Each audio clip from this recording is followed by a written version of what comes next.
สบายดีเด้อพี่น้องเด้อกลางค่ำกลางคืนไอ้เบิ้นเราเอาไม้มาส่ง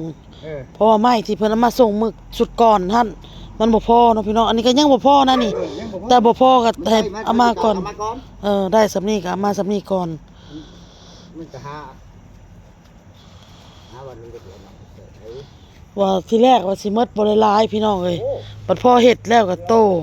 หลายเติบเด้อพี่น้องเฮาบ่ได้เฮ็ดใหญ่เด้อพี่น้อง2เมตรคูณ2เมตรเอง2เมตรคูณ2เมตรเนาะ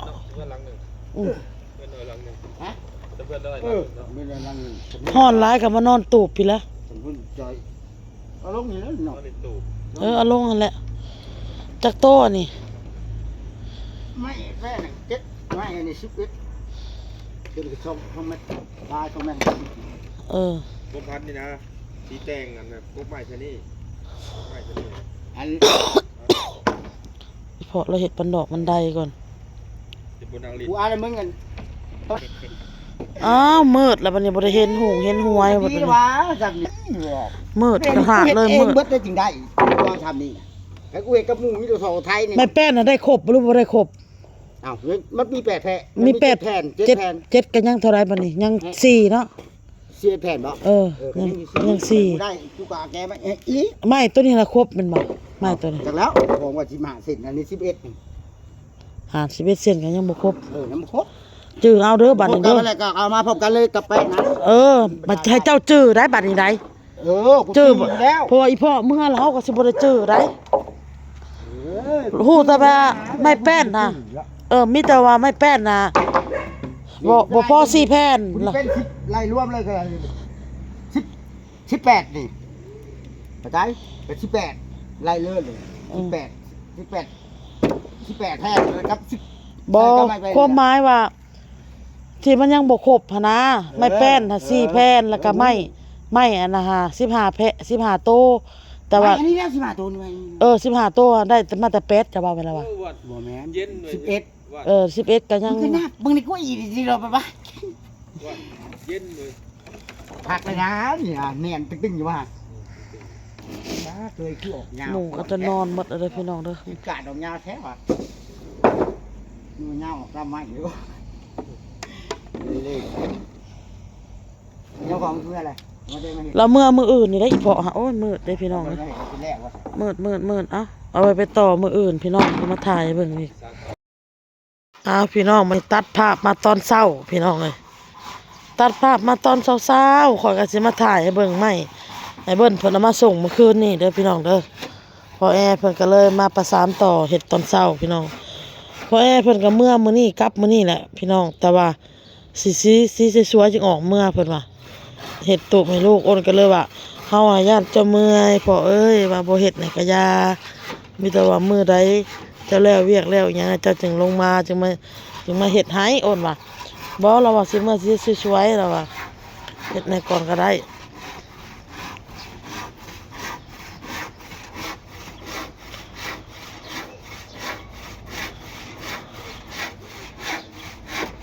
ไหลน้ำมา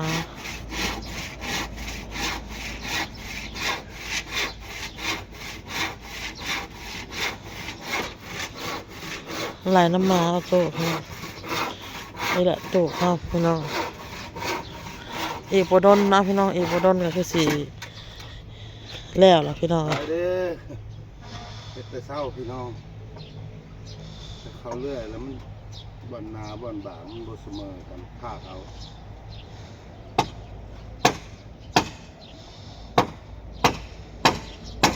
ปูไปพาดไปปูแล้วเมื่อล่ะปูตัวนึงปูยืมเบิดไม้สั่งสุดทั้งสั่งตัวนั้นต่อ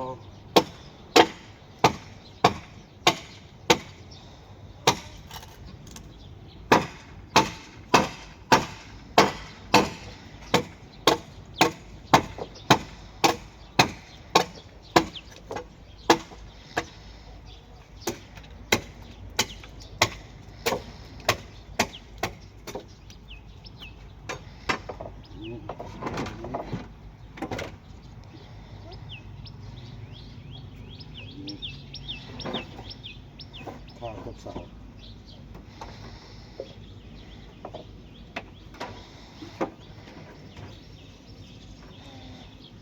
ไม่บ่ได้ครบอย่ามันเนาะมีเครื่องมือเฮากับบ่มีพี่น้อง มีแต่ผ้าเล็กตะปู ผ้ากับ ค้อนตีกับเลื่อย ถ้าสิเฮ็ดคักอะไรต้องได้กบให้ไม้นี่มันเสมอกันอันนี้เฮามันบ่แม่นเฮือนอยู่แบบตู้ผักตัวข้าว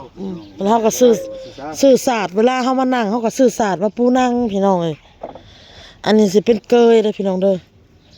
เป็นเกยออกมายับออกมานะพี่น้อง มันเป็นผักนึงเล็กอันข้างหน้า ผักหนึงข้างหน้าพี่น้อง คือว่าก็สองพ่อแม่ลูกน้อยก็อยู่ได้สั่นคือว่า เฮ็ดแอมคักแน่ แม่ละสองพ่อแม่ลูกน้อยก็อยู่ได้พี่น้องเลยซ้ำพ่อใหญ่พงว่าสิซะพ่อใหญ่พงคันว่าเราอยากอยู่หั้นนะกับลูกเราน่ะซ้ำนี่ก็อยู่ได้เนาะพ่อเนาะ แม่น่ะ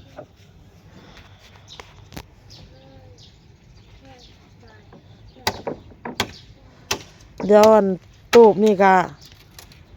มีผู้รักผู้ใหญ่เพิ่นพี่น้องเฮ็ดให้เด้อพี่น้องเด้อเพิ่นแต่ว่าให้มันแล้วซะก่อนเนาะพี่น้องเนาะมันแล้วซะก่อนขอบมุกขอบใจเพิ่นพี่น้องครับตูบผู้รักผู้ใหญ่เพิ่นเฮ็ดให้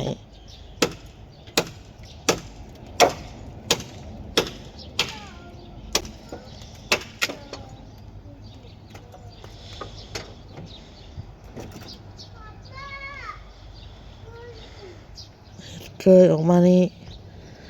เคยปลุกออกมานี่พี่น้องแต่สำหรับเฮาเฮ็ดมานี่นอกจากเฉพาะไม้เนาะที่เอามาให้นี่ก็เกือบ1,000 กว่าแล้วพี่น้องพันกว่าบาทสิเข้า 2,000แล้วเนาะพี่น้องเนาะเพราะว่าไม้ไอ้เบิ้นเราก็ยังเอามาบ่ครบพี่น้องไม้ที่เฮาสั่งน้ำลาวนะไม้แป้นก็ยังบ่ครบแล้วก็ไม้ยังไม้อันนี้นี่ยังบ่ครบเนาะอย่างละ4โตพี่น้องไม้แป้น4โตไม้ขาวนี่4โต ไม้มาซ้ำได้ก็เฮ็ด อีหยังลูกอีหยังฮะอีหยัง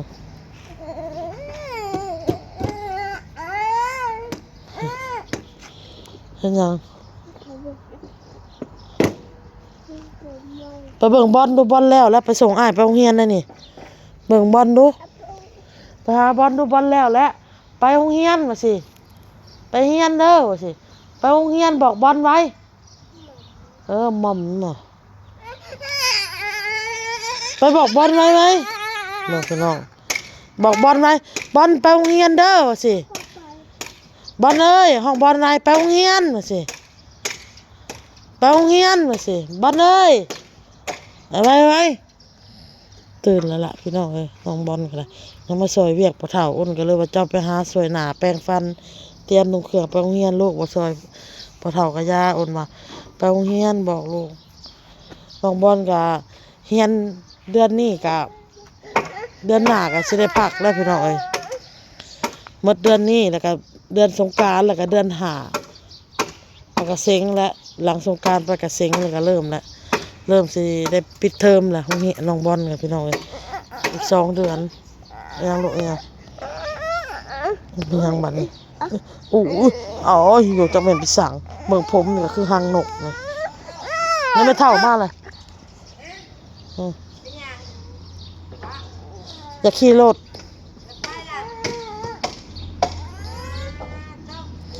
มื้อเช้านั้นชวนทางกับพ่อมันมื้อเช้านี่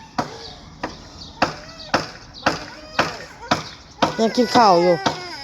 ปกติถ้าเราบ่กินได้ข้าวเช้าแม่ไม่ชั่วไก่แล้วอยากกินชั่วไก่เนาะห้องบอลไว้เด้อบอลเด้อว่าสิไว้สิไปเอิ้นบอลไปเอิ้นบอลแม่บอกไปเอิ้นบอลฮู้แล้วสวนทางกันอยู่บนปั๊มน้ำมันดอกคูณนี่มันก็แน่เบิ่งหน้าพ่อมันก็นี่ ใช่หรือว่าน้ำมัน ใส่แล้วปั๊มยังบ่ได้เปิดก็ไปใส่น้ำมันนั่นแหละน้ำมันใช้น้ำมันน้อยเดียวนึงพอเฮาดูดมื้อเช้านี่นะได้ขี่ไปขี่มาอยู่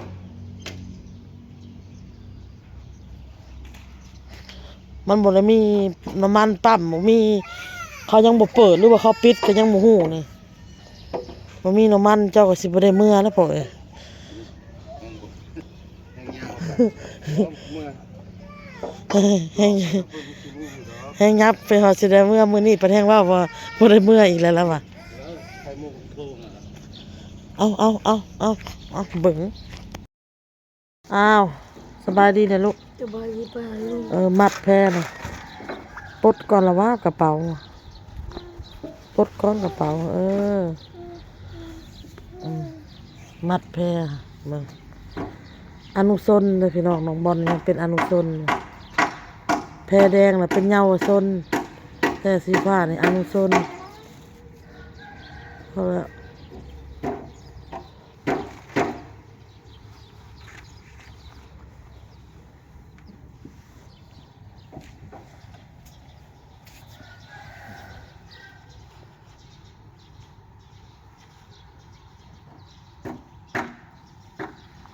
แปลงเลยดี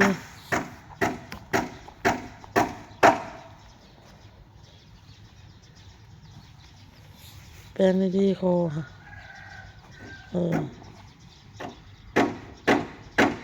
ได้ยังไงไปกินมาเบิ่งดูปลาลงเบิ่งเลยจับขึ้นมาหยกขึ้นมาเมดหันได้อีกครั้งแน่เบิ่งดู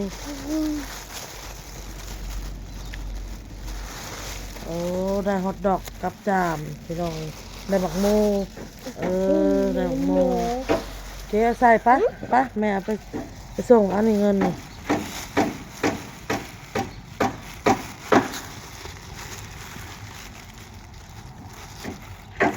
เงินไปโรงเรียนให้ลูกก่อนพี่น้องเลยมื้อละ5,000พี่น้อง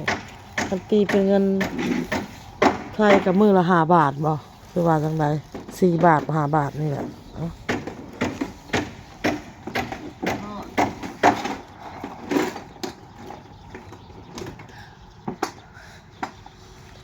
เอาใส่กระเป๋าเมียนแล้วว่าเงินน่ะใส่ถุงเสื้อไว้ไป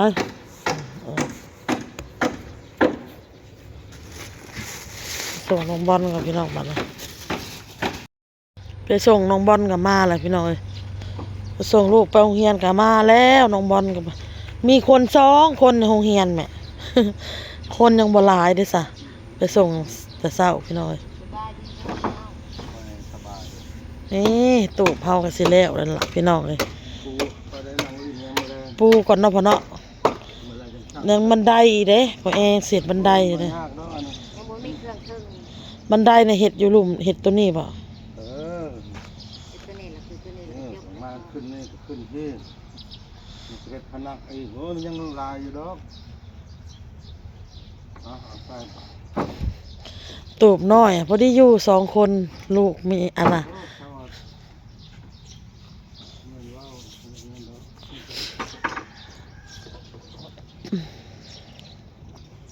พ่อใหญ่พงได้เพิ่นอยากได้ใหม่อยู่เพราะว่ามันเอ็นเลยเฮือนหลังนั่นน่ะจักสิว่าจักหลายปีเลยเนาะพี่น้องเนาะเล่ากันน่ะตั้งแต่ดนๆแหละทีมงานพ่อเฒ่าไปเฮ็ดให้เรากันน่ะได้ละ4 ปี4 ปี5 ปีพี่น้องได้แล้วพี่น้องเฮือนหลังนั้นเนาะเราบ่ได้รักษา มันเตียงซักทางนั้นที อีต้นอยู่พี่น้องอีต้นลาวพ่อใหญ่พง ตอกเล็กบ่ มีแต่เราสิปูให้เด้อพี่น้องเด้อไป บาท ปูให้แล้วก็มีแต่ยังตัวเทิงเนาะสุดเทิงพี่น้องบัดนี้ค่ะปูแล้วก็ยังสุดเทิงมันแล้วก็บันไดนะพี่น้อง ก็บันไดมันบ่ยากมัน ตัวหลุมนี่ก็สิปูเลยบ่พอ ไม่เนี่ยผม เออ มาชุดหน้าสั่งไม้มันทอด สุดหน้าพอดีสุดหน้าไม่ยังนี่ค่ะ ที่ไปเวก เสื้อนมหมกปุ้ง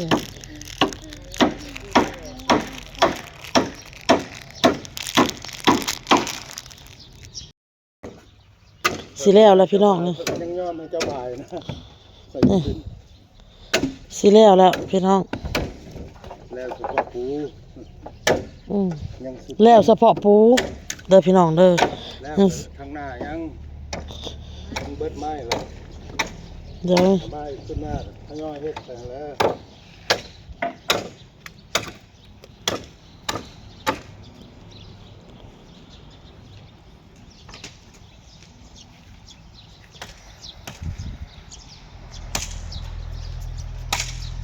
ตูบน้อยๆไว้นั่งกินข้าวไว้นั่งเล่นพี่น้องเลยเมื่อได้อากาศมันร้อนก็นอนเล่นมันเย็นน่ะเขานอนในเอาพี่น้องคลิปมันก็สิยาวเด้อคลิปนี้เด้อพี่น้องเด้อลาไปก่อนพี่น้องเลยพ่อกับคลิปหน้าพี่น้องขอบมุกขอบใจFCมันสักครู่ทุกคนที่เขามารับชมรับฟังจ้าสบายดีพี่น้องบ๊ายบาย